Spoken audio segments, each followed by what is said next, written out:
요단 서쪽의 아모리 사람의 모든 왕들과 해변의 가나안 사람의 모든 왕들이 여호와께서 요단물을 이스라엘 자손들 앞에서 말리시고 우리를 건너게 하셨음을 듣고 마음이 녹았고 이스라엘 자손들 때문에 정신을 잃었더라.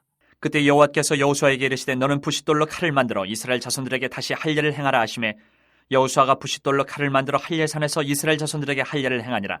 여호수아가 할례를 시행한 까닭은 이것이니 애굽에서 나온 모든 백성 중 남자 곧 모든 군사는 애굽에서 나온 후 광야길에서 죽었는데 그 나온 백성은 다 할례를 받았으나 다만 애굽에서 나온 후 광야길에서 난 자는 할례를 받지 못하였습니다. 이스라엘 자손들이 여호와의 음성을 청종하지 아니하므로 여호와께서 그들에게 대하여 맹세하사 그들의 조상들에게 맹세하여 우리에게 주리라고 하신 땅 곧 젖과 꿀이 흐르는 땅을 그들이 보지 못하게 하리라 하시매 애굽에서 나온 족속 곧 군사들이 다 멸절하기까지 40년 동안을 광야에서 헤매었더니 그들의 대를 잇게 하신 이 자손에게 여호수아가 할례를 행하였으니 길에서는 그들에게 할례를 행하지 못하였으므로 할례 없는 자가 되었음이었더라.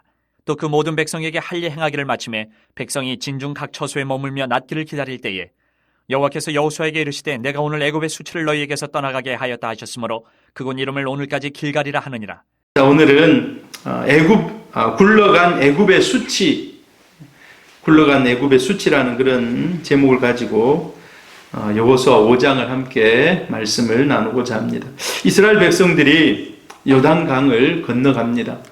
마른 땅처럼 비가 오면 질퍽질퍽하지 않습니까? 그런 정도도 아니에요. 마른 땅이라고 얘기합니다. 마른 땅.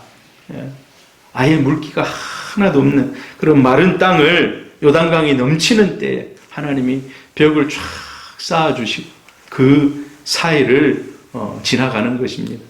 여러분, 지난번에 제가 얘기 들었는데 여러분의 인생의 수고와 또 여러분의 인생의 모든 문제들이 하나님의 은혜로 풀려지는 마른 땅처럼, 여러분 한번 생각해 보세요. 마른 땅처럼 지나리라고는 조금 전까지도 생각 못했을 거예요. 지금 내가 그 앞에 와가지고 이 강이 흩어지고 갈라져서 마른 땅처럼 내가 지날 거라는 거는 그 전에 와가지고도 생각 못했을 거예요. 그런데 하나님이 하시니까 우리 생각을 뛰어넘어서 하나님이 일하십니다. 할렐루야. 그래서 하나님은 전지전능하신 하나님이십니다. 여러분, 어떤 문제가 있습니까? 문제가 있습니까, 여러분? 문제가 있는 분 한번 고개를 끄덕끄덕 해보세요. 나 문제 좀 있다. 우리 희국 청년은 문제가 없네. 고개를 안 끄덕여. 네, 문제 있습니까? 예. 잘못 생각했습니다. 그래요. 예. 자, 그래요. 이 문제들이 우리가 상상치도 못하는 방법으로 물기조차 없는 마른 땅으로 변하는 그런 은혜가 있기를 바랍니다. 할렐루야. 자, 그런데 이스라엘 백성들이 지도에 보면 길갈에 바로 그 넘어서는 거예요. 그 넘어서면 길갈이에요. 그 평원이. 여리고 바로 밑에 평원이 길갈이에요. 길갈. 자, 저기 가가지고 이제 사람들을 모아놓고 그 야영을 합니다. 제가 저기 가보니까요, 지금은 저 지역이 평야지대. 그리고 거기에다가 뭡니까? 대추야자 이걸 쫙 심어가지고 거기가 완전히 위에 달려있는 전에 우리 먹어봤지 않습니까? 그 열매가 가득 찬 그런 아주 멋진 그런 곳이 되었더라고요. 지금 현재. 예. 자, 이스라엘 백성들이 이렇게 이제 요단강을 넘어갑니다.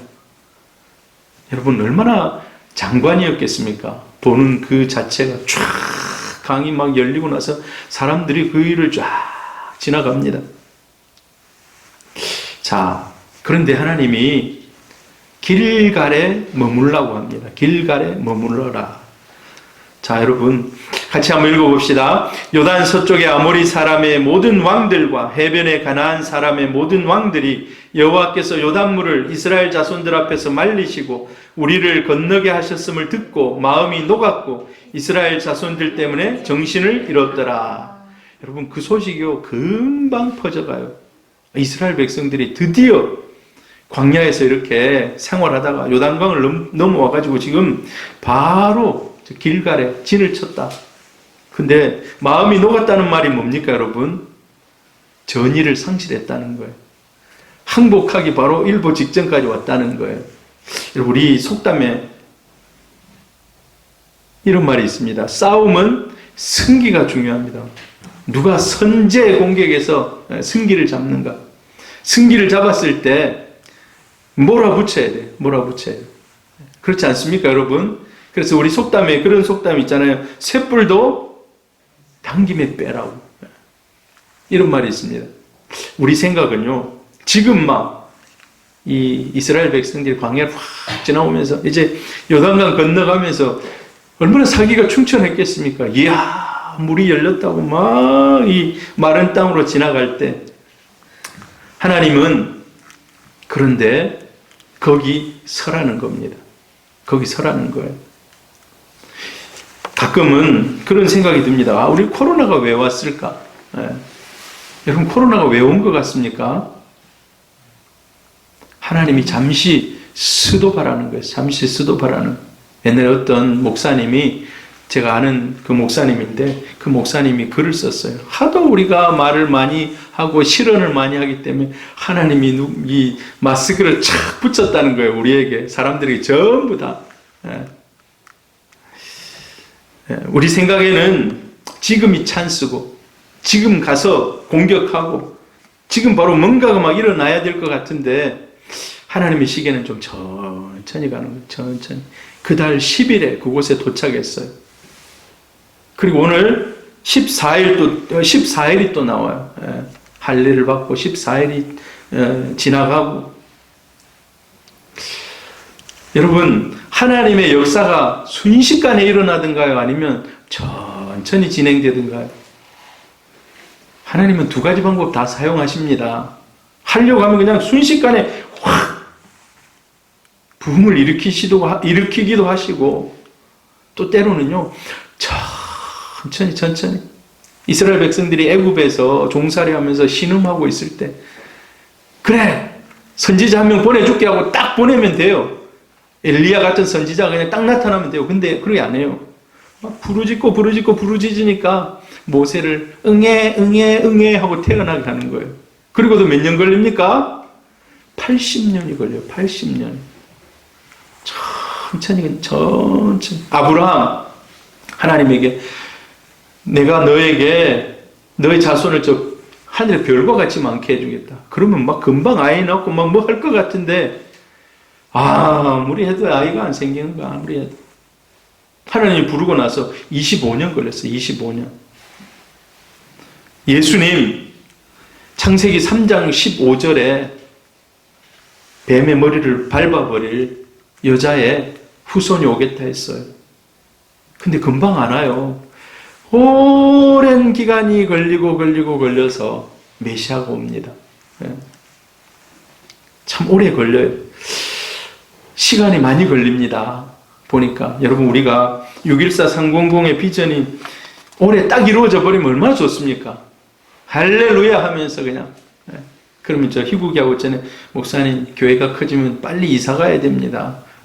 빨리 저 밖으로 가서 차도 좀 다니고 뭐 하는데 이사 가야 됩니다 했는데, 그럼 얼마나 좋습니까? 그런 날이 있을 줄 믿습니다. 그래요. 고마워요. 우리 희국 청년이 매일 기도하고 있답니다. 할렐루야. 근데 이게 우리 시간표하고 하나님의 시간표 좀 다르더라고요. 그러면 그 지체된 시간은 과연 버려진 그냥 아까운 그런 시간인가? 여러분, 어떤 것 같습니까? 그 시간은 안으로 다져지고 더 굳세지는 준비의 시간인 줄 믿습니다.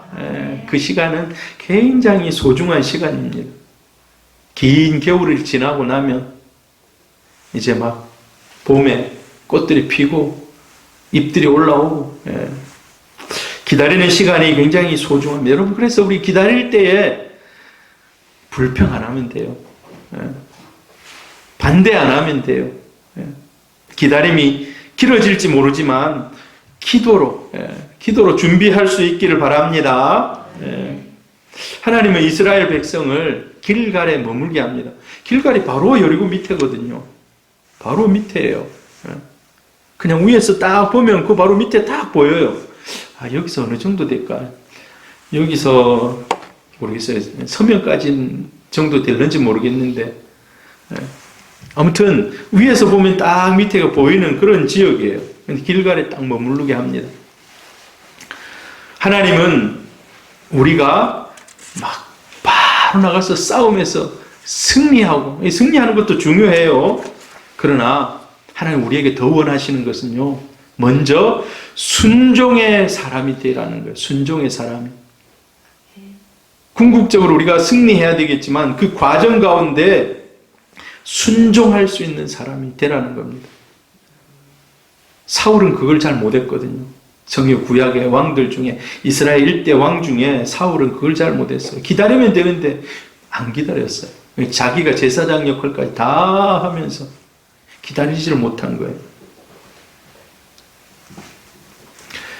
하나님은 말씀에 순종이 없는 승리를 원치 않습니다.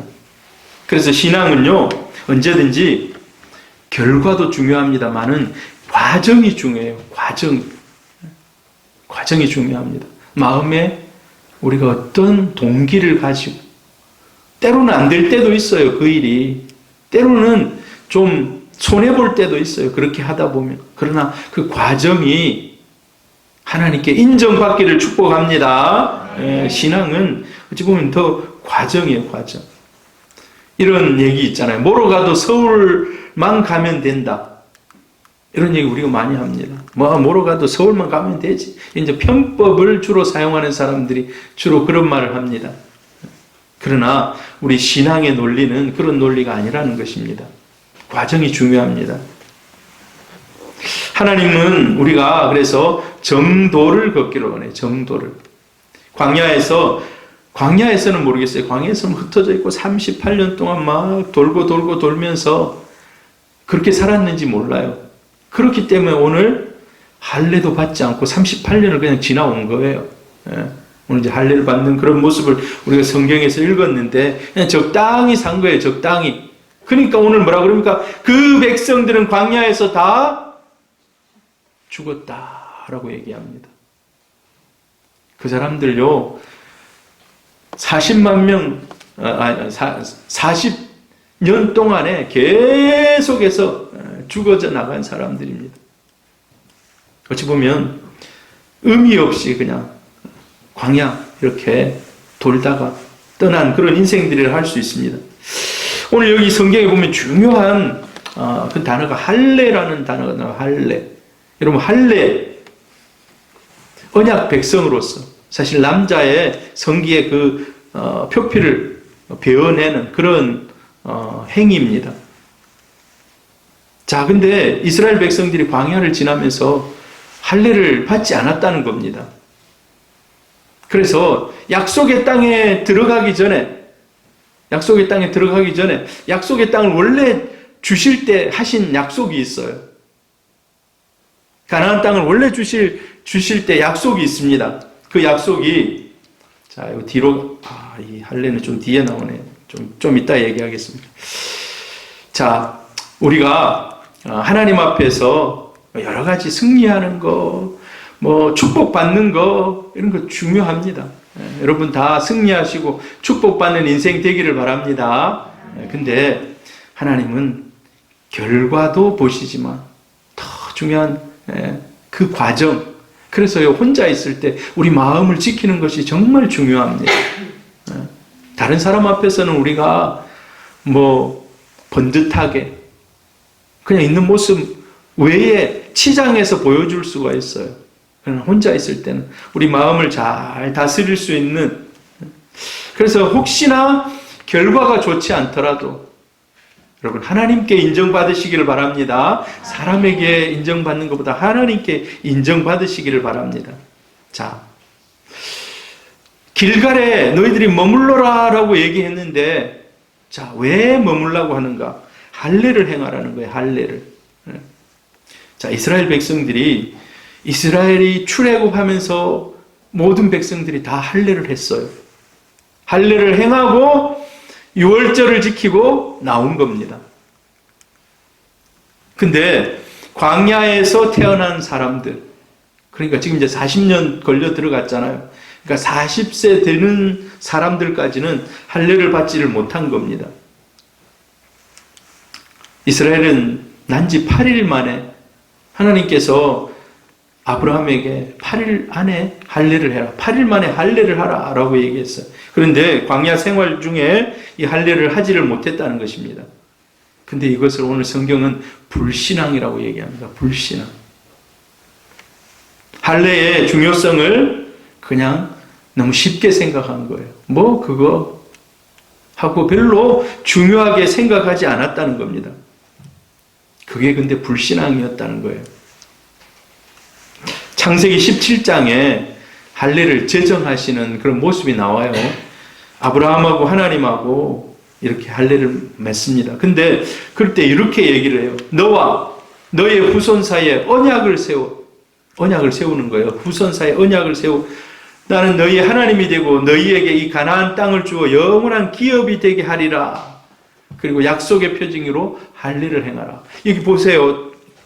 저 녹색으로 써진 글자를 보면요. 너희에게 이 가나안 땅을 주어 영원한 기업이 되게 한다. 근데 언약을 세운다. 이 언약이 어떤 언약이에요? 할례 언약이에요. 할례 언약. 자, 보세요. 그런데 한번 생각해 보십시오. 논리적으로 생각해 보세요. 지금 이제 이스라엘이 가나안에 왔어요. 가나안 땅에 들어왔어요. 근데 가나안 땅이 너희 땅이 되겠다라는 표시가 할례라는 거예요. 할례. 그러면 지금 할례를 했습니까? 안 했습니까? 온전하게 계약이 성립이 안 된 거예요. 지금. 그래서 긴급하게 스톱시키고 할례를 합니다. 예. 할례는요, 언약이라니까. 이 땅이 너희들 땅이다라고 보여준 언약입니다. 그래서 이스라엘 백성들이 그 이후에 할례를 정말 중요시할 수밖에 없는 거예요. 이 땅이 우리 땅이다라는 표시를 할례로 행하는 거예요. 우리는 그런 개념 자체가 아니에요. 우리는 그런 개념이 아닌데 이스라엘 유대인들은 그 굉장히 중요한 개념이라는 것입니다. 자, 근데 문제가 있어요. 뭐 할례를 행할 수 있습니다. 문제가 있어요. 자, 그 장소가 지금 어디입니까? 길갈이라는 장소에. 길갈이라는 장소에서 할례를 하는데 전략적으로 좋지 않은 장소입니다. 왜? 만약에 요단강을 건너기 동편에서 할례를 했으면 그나마 좀 괜찮아요. 왜? 여리고에 또 그 지역에 산 중에 뭐 조금만 더 올라가면 아이성도 있고 뭐 이렇게 있는데 베델도 있고 이렇게 있는데 그 다 적군들이 지금 동태를 주목하고 있는 거예요. 아까 뭐라고 했습니까? 그 길갈에 와서 사람들이 진을 치니까 백성들의 마음이 상대편 백성들의 마음이 녹았다 그랬잖아요. 아이고야 이제 큰일 났다 이제 우리 어쩌지 마 하는. 그래서 더 자세히 지금 망원경이 있다면 망원경 가지고 저들이 뭘 하는가 쫙 우리 요셉이 군대에 있을 때 40mm 발칸 늘 북한을 조준하고 전쟁이 일어나면 바로 북한 그 뭡니까 그 뭐죠 이게 포대를 공격하기 위해서 다 준비해가지고 있는 거예요. 그래서 매 순간이 북한의 동태를 살피는 거예요. 쫙 꺼내가지고 뭐 거기서 뭐 체조도 하고 있고 막 저기들끼리 그 바로 눈앞에 본다는 거예요. 이거를 마치 지금 그런 거예요. 근데 자 보세요. 저 강 건너편이라면 그 강 건너편에 있어도 주목하겠죠. 거기서 할례를 받으면 그나마 강이 막아줍니다. 금방 못 넘어와요. 그런데 지금 넘어와가지고 할례를 받는 거. 우리 뭡니까 집사님들 권사님들 자녀들 할례 포경 수술이라 하잖아요. 우리 쉽게 얘기해서 하고 나면 애들이 엄청 아파요. 잘 못 움직여요. 그 당시 때는 사실 마취제도 없고 소독 개념도 없고 오늘 여기 성경에 보니까 부싯돌로 칼을 만들어 가지고 요 그림 보세요. 돌을 깎아 가지고 칼처럼 뾰족하게 해 가지고 할례를 이렇게 받게 하는 거예요. 자, 근데 거의 이렇게 되면 한 일주일 정도는 남자들이 전쟁을 할 수가 없어요. 전투력 제로가 되고 말이에요. 전투력 제로. 자, 그러면 어떻게 하겠습니까? 아까 망원경 가지고 탁 보고 있던 이방 민족들이 야, 이때다 하고 쳐들어오면은 어떻게 해볼 수가 없어요. 창세기 35장에 그 내용이 나와요. 창세기 35장에 야곱의 딸 디나가 세겜 족속에 여기 좋네 하고 막 돌아다니다가 추장 아들에게 강간당합니다. 그리고 나중에 야곱에게 찾아와가지고 당신 딸하고 내하고 결혼할 테니까 결혼시켜달라고. 그러면 우리 딸들도 당신 아들들하고 결혼시키겠다고 하니까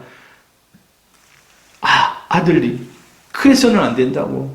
저 사람들에게는 할례의 표시가 없는데 당신들이 할례의 표시를 가지고 오면 우리가 서로 통혼하겠다. 이제 꾀인 거예요. 꾀를 낸 거예요. 그래서 어떻게 합니까? 나중에 세겜 족속 남자들 다 죽입니다. 그 사람들이 뭐 칼이 없었겠습니까? 뭐 무기가 없었겠습니까? 근데 전투력이 거의 상실된 상태에서 자, 이스라엘 백성들이 어찌 보면요, 할례를 행한다. 그곳에서 할례를 행한다. 예전 같으면 막 불평하고 불만하고 막 다 터져 나왔을 거예요. 그런데 여러분, 그랬다는 말이 없어요. 거기서 불평하고 원망하고 이랬던 사람이 없어요. 이 전쟁 나면 어떻게 하려고 이러냐고 얘기한 사람이 없어요. 왜 그래요? 조금 전에 하나님이 함께 하셔서 요단강을 가르는 기적의 현장을 보았기 때문에 하나님이 우리와 함께 하시는구나. 할렐루야. 하나님이 함께 하시는 그런 여러분 증거들이 있으면 우리가 어떤 상황 속에서도 내가 불리한 상황 속에서도 이길 수가 있습니다. 주님이 지금 우리와 함께 하시는 줄 믿습니다. 아멘. 자, 원수의 목전에서 그래서 담대하게 그냥 할례를 합니다. 자, 할례를 하고 나서 다 남자들이 어그적 걸어 다닙니다. 여러분 한번 생각해 보세요. 어그적 걸어 다닙니다. 그런데 하나님이 지켜주십니다. 만약에 가정입니다만은 여리고가 성을 탁 열고 여리고에서 백성들이 나와가지고 전쟁하러 가자 하고 가도 결과는 이스라엘 백성들이 이겼을 것입니다. 왜? 하나님이 함께 하시기 때문에. 오늘 이 성경의 뒤에 읽어보니까 여호와의 군대 장관이 거기에 옵니다. 여호와의 군대 장관. 하나님이 딱 보고 계시는 거예요. 제가 가끔 기도할 때 하나님 천군 천사를 보내셔서 하나님이 보호하여 주시고 악한 사람들을 막아주시고 이런 기도를 가끔 합니다. 우리 눈에는 보이지 않지만 하나님의 군대가 함께하는 줄 믿습니다. 네.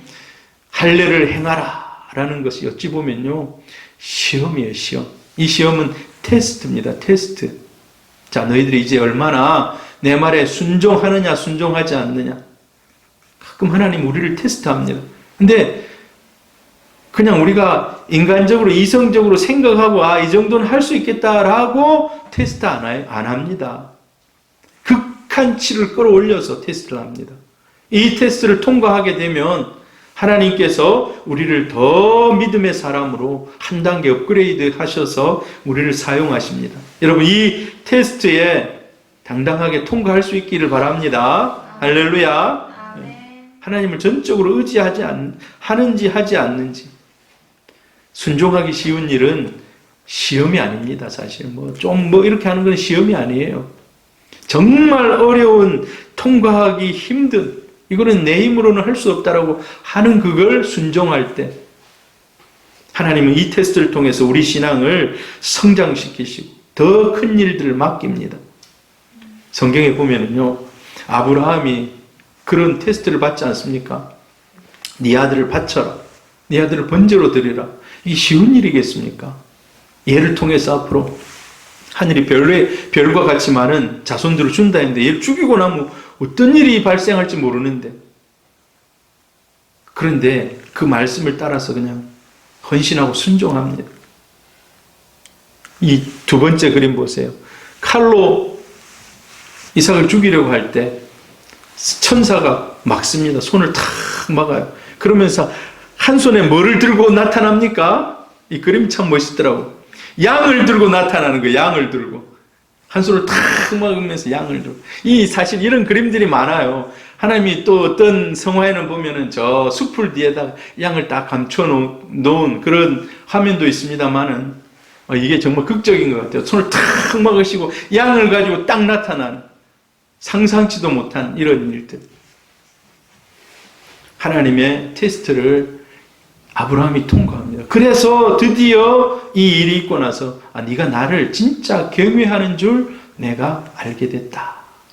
그때부터 우리는 아브라함을 믿음의 조상이라고 얘기합니다. 믿음의 조상이라고. 여러분, 이게 우리 한나 5살, 요셉이 8살 때 사진이에요. 오늘 공개하는지도 모르고 있을 거예요. 저 어린이 대공원에 호수 있지 않습니까? 성지고, 성지호수입니까? 거기 가서 사진 찍었어요. 근데 우리 요셉이는 지금은 한나가 올라가 있습니다만은 요셉이 저 위에 올라가가지고 막 뛰어다니는 거예요. 밑으로 다녀야 되는데 저 담벼락 잘못하면 저 밑에가 굉장히 한 3, 4m 정도 돼요. 저 위에 폭이요. 저 밑에 물까지. 막 저 위를 막 뛰어다니는 거예요. 근데 얘는 하나도 안 무섭게 막 뛰어다니는 거예요. 그렇다고 해서 엄마 아빠가 니는 거기서 그냥 계속 뛰어놀아라 하고 눈길도 안 줍니까? 혹시 잘못될 것 같아서 계속 쳐다보는 거예요. 계속 쳐다보는 거예요. 다행히 운동신경이 있어서 물에 빠지거나 밑에 호수로 떨어지거나 그러지는 않더라고요.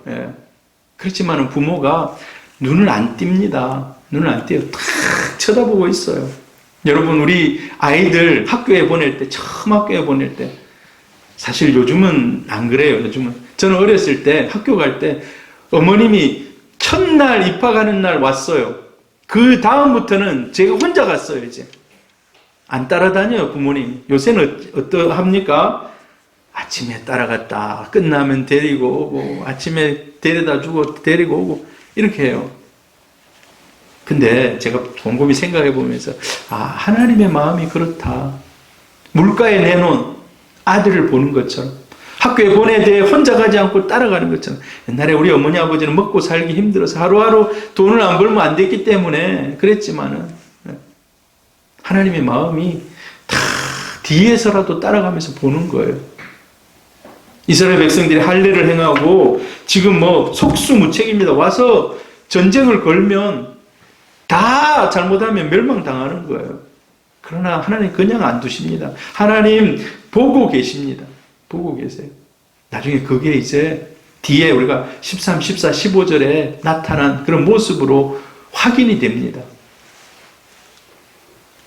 할례를 행하기를 마쳤을 때 자, 같이 읽습니다. 시작. 여호와께서 여호수아에게 이르시되 내가 오늘 애굽의 수치를 너희에게서 떠나가게 하였다 하셨으므로 그곳 이름을 오늘까지 길갈이라 하느니라.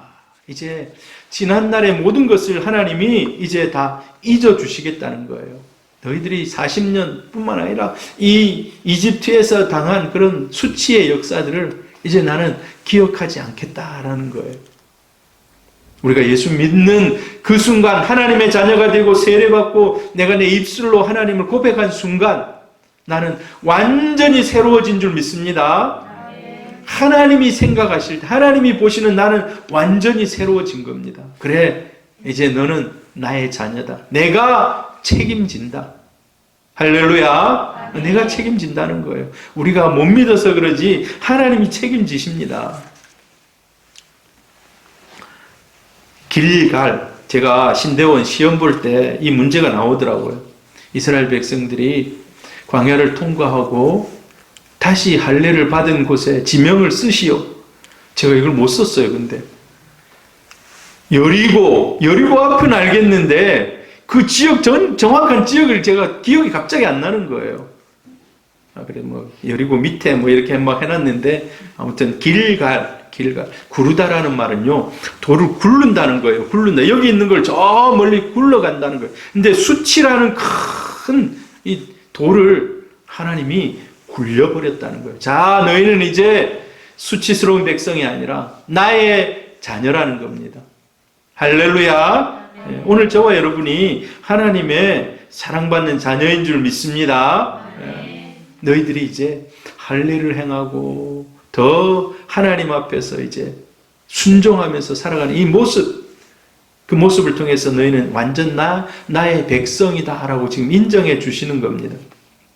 하나님의 백성에게 수치는 가난한 게 아닙니다. 비참하게 연약하게 사는 게 수치가 아닙니다. 어떤 게 수치입니까? 말씀대로 살지 못한, 원망하며 살아가는 것이 수치라는 거예요. 언약의 백성은 그래서 언약의 사인을 할례라는 모습으로 이스라엘 백성들은 새롭게 이제 하나님 앞에서 결단하고 이제 살아가는 것입니다. 갈라디아서 6장 17절 같이 읽어봅니다. 시작. 이후로는 누구든지 나를 괴롭게 하지 말라. 내가 내 몸에 예수의 흔적을 지니고 있노라. 할례가 어찌 보면은 우리의 예수 그리스도의 흔적이라고 할 수 있습니다. 저와 여러분 안에 예수의 흔적이, 정말 예수님이 보실 때, 야, 너는 정말 내 아들, 딸이다 라는 그런 흔적들이 있기를 바랍니다. 그 모습, 지난번에도 우리가 지난주에도 얘기했습니다. 12돌을 세우면서 우리의 흔적을 하나님 앞에서 남기자. 그 흔적이 여러분에게 있기를 바랍니다. 자, 하나님이 길갈에 세워두신 이유가 첫 번째로는 할례를 행하라는 거예요. 너희는 이제 새롭게 언약 백성으로서 언약의 그 모습을 가지고 하나님 앞에서 새로워지라는 겁니다. 그리고 두 번째로는 유월절을 지키라는 거예요. 유월절. 우리 유월절을 너무 잘 압니다. 유월절. 자, 유월절이 무슨 절기입니까? 유월절은요, 출애굽을 기념하는 절기입니다. 이스라엘 백성들이 출애굽하면서 죽음의 신이 장자를 죽이는, 이스라엘이든 애굽에 사는 사람이든 그 장자를 죽이는 이런 죽음의 신이 지나가는데, 죽음의 사자가 지나가는데 보니까 양을 잡아가지고 문지방에 발라놓는 거예요. 문에 발라놓는 거예요. 그러면 그냥 죽음의 사자가 지나가는 겁니다. 근데 그걸 안 발라놓는 거예요. 자, 이럴 생각했을 거예요. 야, 이제 이집트 사람들 입장에서는 이스라엘 사람들이 막 그 귀한 양을, 여러분, 양이 노예 입장에서 그게 얼마나 귀합니까? 지금도 양 한 마리 살려면 상당한 돈을 줄 겁니다. 여러분, 양 직접 보신 적 있습니까? 양 보려면 우리 김성봉 집사님 지난번에 가서 봤는데, 저 석대 위에 가면 공원이 있어요. 해운대 공원, 수목원. 거기 가니까 양이 한 10마리에서 한 많으면 20마리 정도 그 방목을 해요. 방목. 그냥 풀어놨어요. 그래서 막 사람 옆에 와요. 그럼 사람들이, 어떤 사람 가까이 가서 잡고 사진 찍고 막 이러더라고. 사실 그런 광경을 보기 힘들잖아요. 양을. 여러분, 양을 보시려면 한번 가보세요. 근데 양이 흰 양이 아니더라고. 더러운 양이더라고. 보니까 이 이 얘들이 잘 안 씻어주고 그래가지고 털이 오래되고 해서 모르겠어요. 털을 막 깨끗이 깎아내면 좀 안에 속살은 부드러울지 하얄지 모르겠는데, 자, 이 귀한 양을 잡아가지고 문지방에 막 바르니까 저놈들 미친놈들 아니냐. 갑자기 전부 다 지금 막 양을 잡아가지고 막 바르는 거예요. 애굽 사람들 입장에서는 저 단체로 저 도는 거 아이가, 이를 생각할 수 있습니다.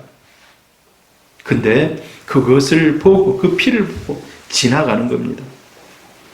자, 근데 이 유월절을 레위기에 보면 너희들이 이렇게 지키라 다 하고 정해 주셨는데, 자, 이거를 여러분 매년 지켰을 것 같습니까? 유월절을 매년 지키라고 했는데 안 지켜요. 이 중요한 절기를 지금 광야 40년 지나오면서 2번밖에 안 지났어요. 2번밖에 안 지켰어요. 처음은 출애굽할 때, 처음 출애굽할 때 이제 바르고 이제 나오는 거고, 두 번째로는 이스라엘 백성들이 시내산에서 모여가지고 있을 때 하나님이 십계명을 주시고 했습니다. 그때 한 번 했어요. 그때 한 번. 그럼 2번 했습니다.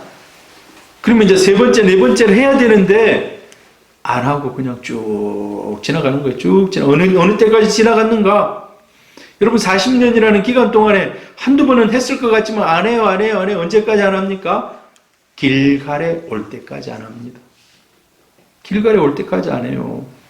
그래가지고 이스라엘 백성들이 지금 이 유월절이나 이것도 까먹어버리게 생겼어요. 그래서 하나님은 너희들이 그곳에서 다시 유월절을 해라. 유월절을 지키라. 라고 해서 그곳에서 유월절을 지킵니다. 몇 번째입니까? 유월절이 이제 세 번째 유월절을 지금 지키고 있는 거예요. 세 번째 유월절. 자, 이스라엘이 그럼 그 이후에도 유월절을 잘 지켰을까요? 오늘 유월절 얘기가 나왔으니까 유월절 계속 잘 지켰을까요? 김성봉 집사님, 좀 이 정도면 좀 잘 지켰겠습니까? 우리 성경을 읽어보면 유월절 지켰다는 얘기가 없어요. 언제까지? 야, 다윗도 이걸 못 지켰어요. 우리가 믿음의 표본으로 얘기를 하는 다윗도 이걸 못 지켰어요. 언제까지 못 지키다가 지키게 됐는가? 자, 이스라엘 백성들이 유월절을 다시 지킬 때까지는 600년이 걸립니다. 600년이. 너무 오랜 시간 아닙니까? 600년이면 그때가 어느 왕인가? 요시야 왕. 요시야가 성경책을 발견해요. 성전 청소하고 막 수리하고 하다가 성전에서 아마 사람들이 신명기 책이라고 그럴 거예요. 신명기 책을 발견해가지고 여기 보니까 신명기에 너희들은 유월절을 지키라. 그래 자기가 역사를 자기가 쭉 훑어봤어요. 이 요시야 왕이 역사를 쭉 훑어보니까 안 지킨 거예요. 계속 지킨 왕들이 없는 거예요. 그래서 깨달은 거예요. 아, 이래서 우리 이스라엘 백성들이, 유다 백성들이 하나님 앞에 심판받고 있구나. 그래서 자, 모든 것을 다 개혁하고 자, 중심에 유월절이다 하고 다시 유월절을 지킵니다. 그게 600년이 걸렸어요. 600년이. 여러분, 우리가 신앙생활 하면서요, 하나님의 원리를 깨닫고 하나님 우리에게 복 주신다 이것을 깨닫는데 금방 깨달아집니까? 그러면 얼마나 좋습니까? 좀 금방 깨달을 수 있기를 바랍니다. 근데 우리는 그래요. 내가 내 힘으로 내 옆에 있는 모든 그런 사람들을 동원하고 내 자원 막 끌어모아가지고 하다가 실패하고 안 돼. 그리고 나서 마지막에 이제 깨닫는 거예요. 아, 하나님이 복을 주시지 않으면 아무리 내가 발버둥 쳐도 안 되는구나. 이스라엘 백성들이 그래. 이스라엘 백성 600년이 걸렸다니까. 600년이 다시 그것을 하는 데는. 그리고 나서 이제 이 사람들이 철저하게 지키는 시대가 옵니다. 그 시대가 어떤 시대겠습니까? 느헤미야 시대, 에스라 시대. 이때부터는 이제 다시금 완전히 우리가 하나님의 계명에서 떠나 있었기 때문이다 하고 이제 지키기 시작해요. 열왕기하 23장 21절에 보면 어떻게 해서 다시 요시야가 이 절기를 지키게 됐는지를 기록하고 있어요. 한번 같이 읽어봅니다. 왕이 뭇 백성에게 명령하여 이르되 이 언약책에 기록된 대로 너희의 하나님 여호와를 위하여 유월절을 지키라 하매 사사가 이스라엘을 다스리던 시대부터 이스라엘 여러 왕의 시대와 유다 여러 왕의 시대에 이렇게 유월절을 지킨 일이 없었더니 요시야 왕 18째 해에 예루살렘에서 여호와 앞에 이 유월절을 지켰더라. 자기가 찾아봤어요. 사사시대, 다윗, 솔로몬, 히스기야 다 찾아봤는데 안 지키고 그냥 넘어갔다는 거예요. 그래서 BC 620년경으로 역사를 추정해보면 연대가 나오는데, 자, 그래서 600년 후에 BC 620년에 이 유월절을 다시 이제 지켰다는 겁니다. 참 그만큼 힘든 것 같아요. 하나님이 수치를 떠나가게 하셨다 할례하고 그 다음에 바로 유월절을 지키라. 이거 세트로 준 거예요. 세트로. 여러분, 우리가 영적으로 볼 때요, 세례 중요합니다. 할례가 신약시대 우리가 세례로 이렇게 얘기하거든요. 하나님 앞에 세례를 받습니다. 그러나 세례보다 더 중요한 게 있습니다. 뭡니까? 유월절의 의미, 예수 그리스도의 십자가의 피, 그 은혜가 우리 가슴에 늘 십자가의 은혜가 머물러 있기를 축복합니다. 그 십자가가 여러분의 삶을 덮기를 축복합니다. 그게 유월절의 영적인 의미입니다. 이 두 가지가 맞물려서, 야, 너희들이 지금 저 여리고성 너희들이 지금 가서 박살내고 깨부시고 완전히 멸망시키는 거 그거 중요해. 그러나 그보다 더 중요한 것은 하나님 앞에서 새로워지는, 그래서 길갈에서 그것을 다 준비하고 행하게 하는 것입니다. 성공도 중요하고 승리도 중요하지만 우리가 주님의 자녀로서 십자가의 은혜 안에서 이 모든 것들을 행하는 게 이게 더 중요하다고 말씀하고 있는 것입니다. 할렐루야. 네. 우리가 그 일을 잘 못하면 하나님이 우리를 자꾸 연단시킵니다. 자꾸 고난도 주시고 막 자꾸 연단시켜요. 예수 믿는 것은 단번에 할 수 있지만 예수님을 따르는 길이 정말 축복받는 길이라고 인정하고 따르기까지는 시간이 많이 걸리는 걸 봐요. 근데 여러분 이 시간이 점점 단축되기를 바랍니다. 네. 한시라도 빨리 우리 성도님들이 그래서 예수를 따르고 동행하는 이 은혜에 거하시기를 바랍니다. 근데 놀라운 일이 일어나요. 그때부터. 자, 어떤 일이 일어나는가? 여호수아 5장 12절. 여러분 거기 좀 동그라미를 쳐놓으세요. 여러분 성경책이라면. 자, 같이 읽습니다. 시작. 또 그 땅의 소산물을 먹은 다음 날에 만나가 그쳤으니 이스라엘 사람들이 다시는 만나를 얻지 못하였고 그 해에 가나안 땅의 소출을 먹었더라. 만나가 더 이상 내려오지 않은 거예요. 이제 한 세대, 한 시대가 지나간 겁니다. 완전히 새로운 시대가 시작된 거예요. 그 전까지는 하나님이 만나를 내려주셔서 먹었어요. 만나를 내려주셔서. 그런데 이스라엘 백성들이 그곳에서 이제 길갈에서 막 이제 뭘 심어가지고 이제 나기 시작해서 그때부터 만나가 내리지 않는 겁니다. 여러분, 한번 물어볼게요. 만나를 먹고 사는 게 좋습니까? 아니면 내가 땀 흘려가지고 내가 일궈가지고 내가 일군 만큼 먹고 사는 게 좋습니까? 아무것도 안 하고 있는데 만나가 탁 내려와서 먹고 사는 게 좋습니까? 어떤 게 좋은 것 같습니까? 어떤 사람은요, 하나님이 그냥 다 주시면 그게 더 좋은 거 아닌가? 네. 뭐 한다고 하나님이 다 주시는데 그런 생각 안 듭니까? 자, 근데 여러분 우리가 알아야 돼요. 이 유월절을 지키고 그 땅에 이제 소산을 먹는 순간 만나가 딱 끝났다는 거예요. 이 의미가 어떤 의미인가? 이제 만나를 먹는 시대는 끝났고 너희들이 너희 손으로 수고하고 기르고 먹는 시대가 시작됐다는 거예요. 자, 근데 이게 또 다른 의미로 보면요. 만나 신앙, 만나만 기다리고 먹는 신앙은요. 자기 한 사람만 배부른 신앙이에요. 하나님이 그렇게 얘기해요. 너희 식구만큼 가지고 가라. 내일 것도 가지고 가면 안 돼. 너 내일 거 가져가도 다 썩어버려. 오늘 하루 딱 하루.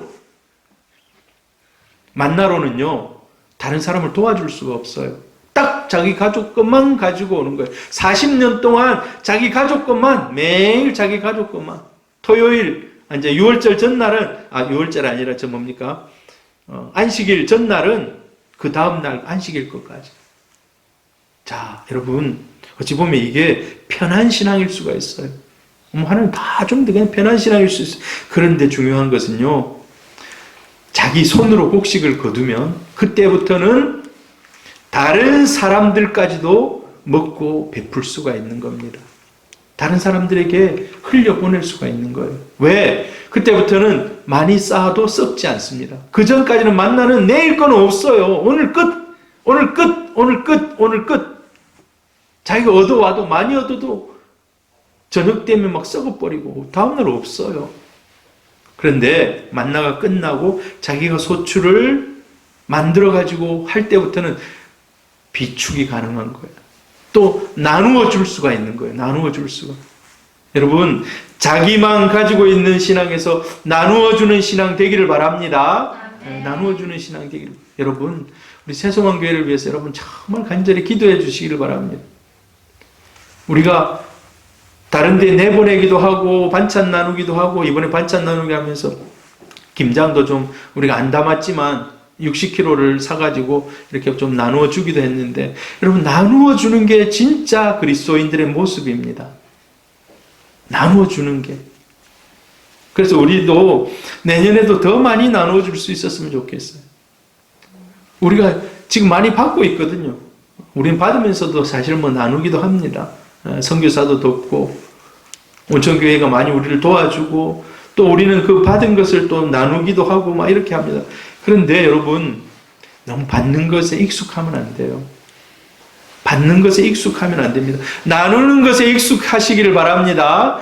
매일매일 퍼주는 샘은요, 늘 새로운 샘물이 흘러넘쳐요. 근데 퍼주는 거 귀찮다, 뭐 한다고 하면 그때부터 물이 썩어버립니다. 나도 못 먹고 다른 사람도 이롭게 할 수 없는 그런 상태가 되고 말아요. 그래서 여러분, 이스라엘이 그 땅에서 새로운 것들로 소출을 내면서 열매를 맺으면서 먹기 시작했다. 이거는 하나님의 축복인 줄 믿습니다. 하나님의 축복이에요. 자, 그런데 이제 이런 일들을 다 하고 나니까 여호와의 군대 장관이 찾아옵니다. 여호와의 군대 장관이. 같이 읽어봅니다. 시작. 여호수아가 여리고에 가까이 이르렀을 때에 눈을 들어본즉 한 사람이 칼을 빼어 손에 들고 마주 서 있는지라. 여호수아가 나아가서 그에게 묻되 너는 우리를 위하느냐 우리의 적들을 위하느냐 하니 그가 이르되 아니라 나는 여호와의 군대 대장으로 지금 왔느니라 하는지라. 요 뒤에 보면 그림을 제가 이런 그림을 찾았는데 쫙 빛이 나는 누군가가 탁 칼을 이루고 나타난 거예요. 할례를 하고 다 이렇게 하고 나니까 한 사람이 딱 나타나서 칼을 이렇게 하고 있는 모습이 지금 나옵니다. 여호와의 군대장 물어봅니다. 너 우리 편이야? 아니면 적군이야? 라고 여호수아가 물어봐요. 그럴 때 나는 하나님이 보내신 여호와의 군대 장관으로 이곳에 왔다 라고 얘기합니다. 자, 여러분, 근데 이게 의미가 있어요. 이제 길갈에서 할례를 행하고 유월절을 지키고, 이 말은요, 하나님 앞에 사람이 새로워졌다는 거예요.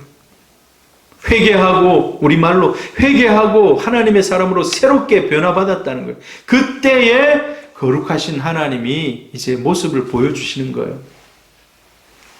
여러분, 우리가 세상에서 막 세상에 온갖 더러운 생각들, 사상들, 더러운 이런 뭡니까? 이 행실들, 이렇게 살아가면 거룩한 하나님이 우리 마음에 늘 놓고 하지만 우리가 못 깨달아요.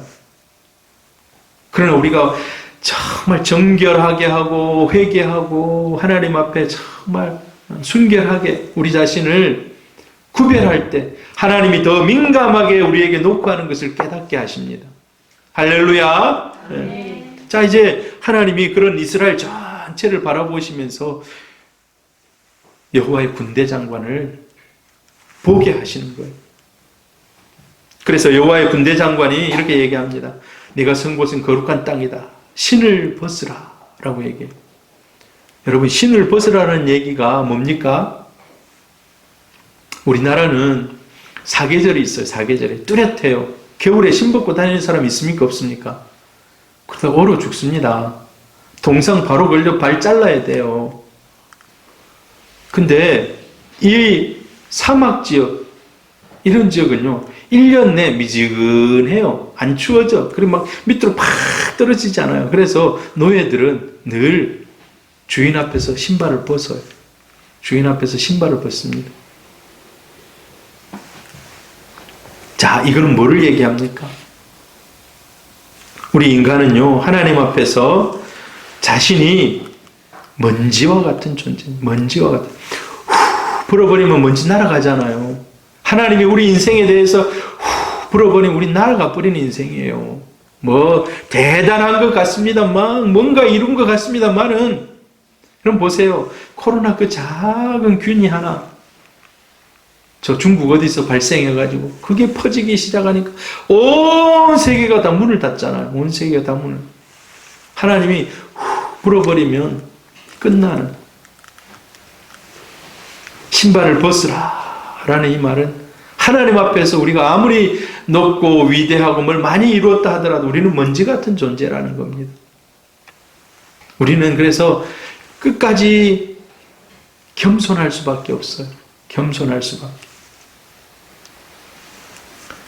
마지막 14절 한번 읽어봅니다. 시작. 그가 이르되 아니라 나는 여호와의 군대 대장으로 지금 왔느니라 하는지라. 여호수아가 얼굴을 땅에 대고 엎드려 절하고 그에게 이르되 내 주여 종에게 무슨 말씀을 하시나이까 하려 하시나이까. 여호와의 군대 장관은 하나님의 명령을 대신해서 싸우는 천사라고 할 수 있습니다. 여러분, 싸움을 싸우는 천사 이름을 혹시 여러분 아십니까? 미가엘이라고. 모르겠어요. 미가엘이라고 정확하게 나오지는 않았습니다만은, 모르죠. 미가엘인지 다른 천사인지는 모르지만, 아무튼 하나님이 보내신 천사, 싸움을 하는 그런 천사가 나타나서, 칼을 들고 탁 나타나서, 너는 신발을 벗으라. 이 말은요, 지금부터는 누가 싸운다는 겁니까? 하나님이 싸운다. 너는 신발을 벗고 나를 따르라는 겁니다. 이스라엘 입장에서는 지금 여호수아가 최고 지도자입니다. 최고 지도자. 그러나 네가 최고 지도자지만 너도 나를 따르라는 겁니다. 너도 나를 따르라는 것.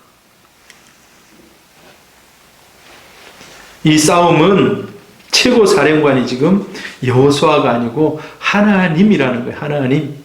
진짜 그렇습니다. 나중에 하나님이 대신 다 싸웁니다. 나중에 안 되겠으니까 전쟁을 빨리 끝내야 되는데 이게 막 기본한 뒤에 가보면 막 싸우는데 해가 막 니엇니엇 넘어갑니다. 해가 넘어가면 지금 전세가 지금 거의 다 이겼는데 어떻게 됩니까? 내일 또 싸워야 돼요. 오늘 같으면은요.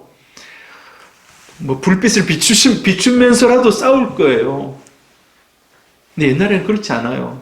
가끔 칠흑같이 어두워지면 또 휴전하는 거예요. 그럴 때 여호수아가 하나님께 기도합니다. 하나님, 저 태양을 중천에 좀 멈춰 주십시오. 그러니까 태양이 중천에 멈춥니다. 그러니까 가서 막 또 싸우는 거예요. 여러분, 가나안 정복 전쟁을 이끌어가는 분은 하나님이십니다. 근데 우리의 인생의 문제도 마찬가지입니다. 우리 인생의 문제, 여러분 어떤 인생의 문제를 가지고 있습니까? 아까 희국이 잘 못 생각했다는데 인생의 문제가 다 있어요. 누가 대신 싸워줘야 됩니까? 하나님이 싸워주셔야 돼요. 하나님이 싸워주셔야 돼요. 내가 싸우면 찝찝함이 남고 완벽하지 않지만 하나님이 싸우면 완벽하게 제압시키는 줄 믿습니다. 우리 인생의 싸움에서 우리의 문제를 해결하기 위해 예수님께서 사령관이 되셔서 앞서가는 것을 여러분 믿음의 눈으로 바라보고 동행하시기를 바랍니다. 하나님은 고상한 문제, 복음 전도하고 막 이런 것만 싸워주실까요? 아닙니다. 작고 소소한 여러분의 문제까지도 하나님 여러분의 신음에 응답하십니다. 할렐루야. 소소하고 작은 것까지도 하나님이 개입하십니다. 이러한 장면이 창세기 32장에 한 번 더 나와요. 한 번만 나오겠으면 계속 뒤에 천사가 대신 싸우는 장면들은 많이 나옵니다. 근데 야곱이 굉장히 어려움을 당하고 이제 고향으로 돌아갈 때